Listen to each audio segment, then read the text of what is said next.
आपने पाणी ग्रहण संस्कार किया, चाहे पुरुष शरीर हो चाहे स्त्री शरीर हो, अब आपके अंदर भक्ति का भाव बढ़ रहा है। लेकिन जो दूसरा आपका मित्र है, चाहे वो पति हो या पत्नी हो, अगर वो रागी है संसार का और आप उसके प्रतिकूल होते हैं, तो आपने दोनों ने पाणी ग्रहण किया इस बात का कि हम एक दूसरे का निर्वाह करेंगे। मुझे लगता है शास्त्र सम्मत बात ये रहेगी कि आप अपने पति को ही भगवान मान करके, उनके द्वारा जो सेवाएं दी गई उनका भगवत प्रसन्नता का हेतु मान करके उनकी अनुमति से चले। यदि वो मान लो पत्नी है और पति है, अब इनका कर्तव्य है पति को अनुकूल रखना, उसकी सेवा।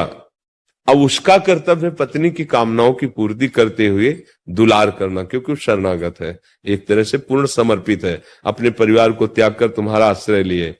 जब हम अपने कर्तव्य को करेंगे और वो अपने कर्तव्य को नहीं करेगा, तो हमारे हृदय में ये आकांक्षा होगी कि मैं इनकी पत्नी हूं, इनका कर्तव्य है ये करें, वही दुख होगा।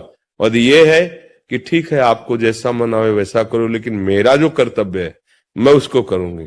तो उससे वहां क्या होगा उसका मतलब नहीं, लेकिन भगवान आपके हृदय को शीतल करके और एक अच्छी ऐसी मार्ग में पहुंचा देंगे जहां कोई दुख सुख आपका स्पर्श नहीं करेगा। हम दुखी तब होते हैं जब हम चाहते हैं कि इनका कर्तव्य ये है, ये हमारे लिए कर्तव्य क्यों नहीं करते। हम तो अपने कर्तव्य का पालन कर रहे हैं, पर ये अपने कर्तव्य का पालन नहीं करते, तब हमें दुख होता है। और जब हमें ये होता है कि मुझे अपने कर्तव्य का पालन करना है, तो एक दिन वो टूटेगा।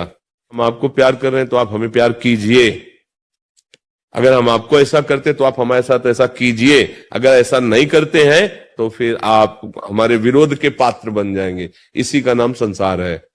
ये परहित नहीं है, ये कर्तव्य नहीं है, ये अच्छाई नहीं है, ये अहंकार का खेल है। अंतर की बात यहां अध्यात्म की सूक्ष्म बात होती है। व्यवहार में तो कि भाई करना चाहिए ना, पर हमें चाहिए कि अगर वो विपरीत चल रहा है तो मेरे किसी कर्म का पूर्णतया त्याग कराया जा रहा है, उसका नाश किया जा रहा है, और हम अपने कर्तव्य से चल रहे हैं, इसलिए हमारी उन्नति निश्चित होगी, भगवत मार्ग निश्चित पुष्ट होगा।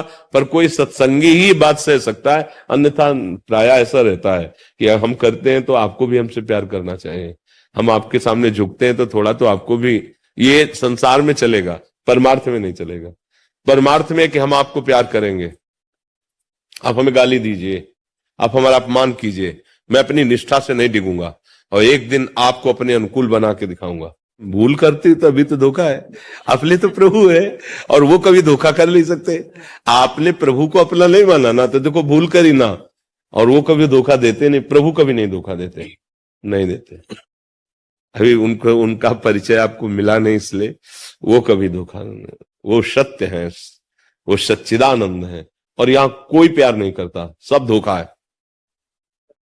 तुम्हारा रूप जब तक है ना तब तक तुम्हारा प्यार है, तुम्हारा शरीर जब तक है तब तक प्यार है, तुम्हारे पास रुपया जब तक है ना तब तक प्यार है। जिस दिन ये तीनों हट जाएंगे ना, रुपया और रूप और सब तुम्हारी योग्यता, कोई पूछेगा नहीं कि तुम कौन हो, कहाँ के हो, कैसे हो, वो देखेगा भी नहीं, चाहे पुत्र हो। तो इसीलिए तो समझा रहे सब संत महात्मा जन के होश में हो जाओ, एकमात्र साथी भगवान है। अगर उससे तुमने प्यार नहीं किया तो यहाँ कोई प्यार करने वाला नहीं, यहाँ सब नाटक चल रहा है।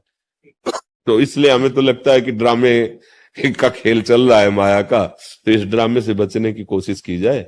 भगवान को अपने जीवन में मिलाओ, उनको अपना साथी बनाओ और फिर निकल जाओ इस माया समुद्र से।